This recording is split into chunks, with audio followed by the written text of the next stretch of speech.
કેમ છે મિત્રો? જય ભારત, જય કિસાન.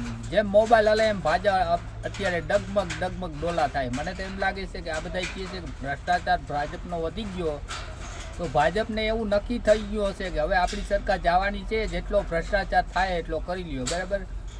હવે આ પાયલબેન ગોટીનો પહેલાં વરઘોડો કાઢ્યો, બોલો આ ભાજપ આવ્યા પછી બેન દીકરીનો વરઘોડો નીકળે છે. નકર આજની તારીખ સુધીમાં આપણે એવું ક્યાંય જોયું પણ નથી અને સાંભળ્યું પણ નથી ને હવે ક્યાંય નિર્દોષ છે. હવે ચાર્જશીટમાં નામ નહીં આવે. આ સરકાર કેવી છે કાંઈ ખબર જ નથી પડતી. બોલો આ ભાજપમાં આવું હાલે છે, બોલો કેમ કરે, શું કરે છે. અને હવે આ ખેડૂતનું આંદોલન ચાલુ થાય ને કેમ કેટલું ચાલુ થાય મિત્રો, એમ સરકાર ડગમગે છે આ મોબાઈલની જેમ મિત્રો. હવે ખેડૂતને કેટલી સહાય આપે, વીમો કેટલો આપે, શું છે. અને 2012માં કોંગ્રેસનું શાસન હતું ત્યારે વીમો આવ્યો હતો બધાય ખેડૂતને મિત્રો.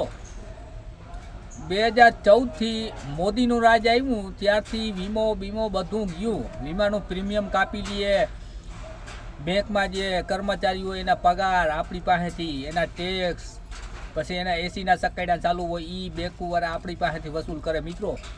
છતાં પણ ખેડૂતને ભાવ મળતો નથી મિત્રો. વિચારો, જાગો, જોડાઈ જાઓ. આ સરકાર પાસેથી આમ જ થાય. જો આમ ડગમગે ને મોબાઈલ, એમ સરકાર ડગમગે છે. અમારે ગોપાલી ગુજરાતની ભાજપ સરકારને ડગડગાવી આગળ ક્યાં પહોંચે મિત્રો.